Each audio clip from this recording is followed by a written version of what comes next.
Howard was born in 1951 into an abusive home in Lebanon, New Hampshire. The most difficult thing was when I had to watch my mother be beaten by my father.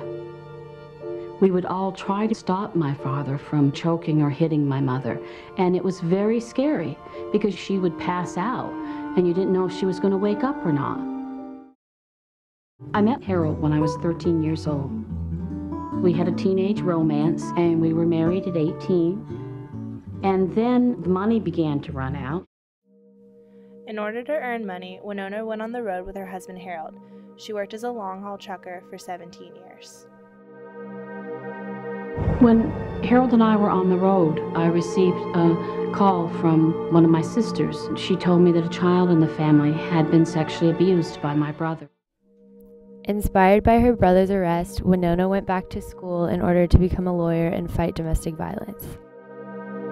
When I was studying in law school and doing a New Hampshire-Vermont Schweitzer Fellowship program, I read over 200 affidavits at the courthouse in Chelsea. And what I saw was that women were being hit and beaten the way my mother had been 40 years before. And I realized that these women now could come in for a relief from abuse order and get a temporary one, but when it came time to be able to come back to court and actually get into the courtroom, many times they didn't have transportation. And other times they didn't have an attorney because the state of Vermont does not provide attorneys for relief from abuse hearings or for divorce or family law cases. When Wynona recognized this problem, the idea for her organization, HaveJusticeWillTravel, was born. HaveJusticeWillTravel is a Vermont nonprofit organization that was formed in 1998 in order to provide legal services for victims of domestic violence, both women and children in Vermont, and we also do provide services for some men, mostly dads.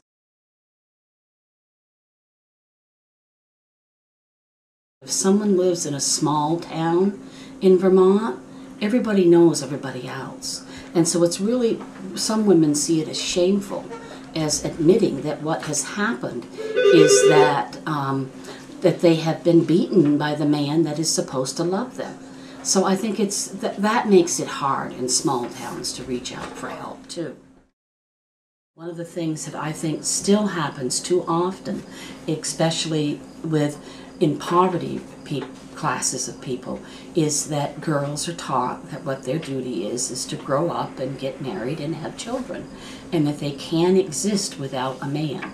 And that, I see that many times, and I think that needs to really have some work done in this country about that. Vermont is known for its picturesque countryside. Brochures highlight the state's beautiful mountains, streams, and fall colors. Despite the allure of Vermont scenery, domestic violence remains highly prevalent. Wynona and HaveJusticeWillTravel expose us to this uglier, lesser-known side of Vermont that isn't advertised in the brochures.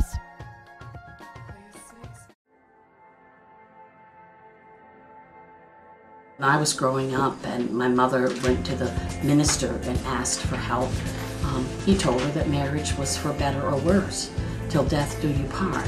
When she went to the doctor treated her black and blues but never asked her where they came from.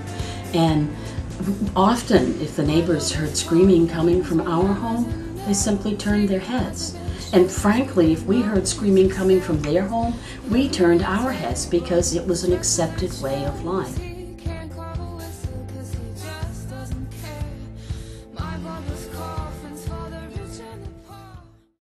One morning I woke up and find out my husband had been abusing one of my children. I called Wynona desperate. I didn't know what to do. Wynona has been such a support to me. I didn't think it was possible. Everything Wynona has done for us has been free. I don't know if I would have made it, and I just can't thank them enough.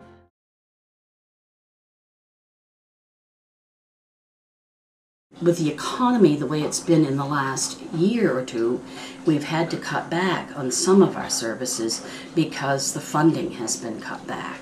both by the federal government, and some of our donors have found it necessary to cut back on what they give.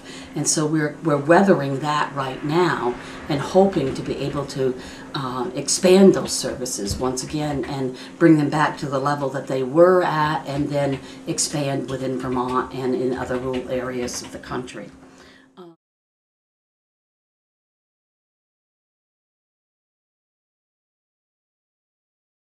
We will not stop violence in this country. We will not stop street violence.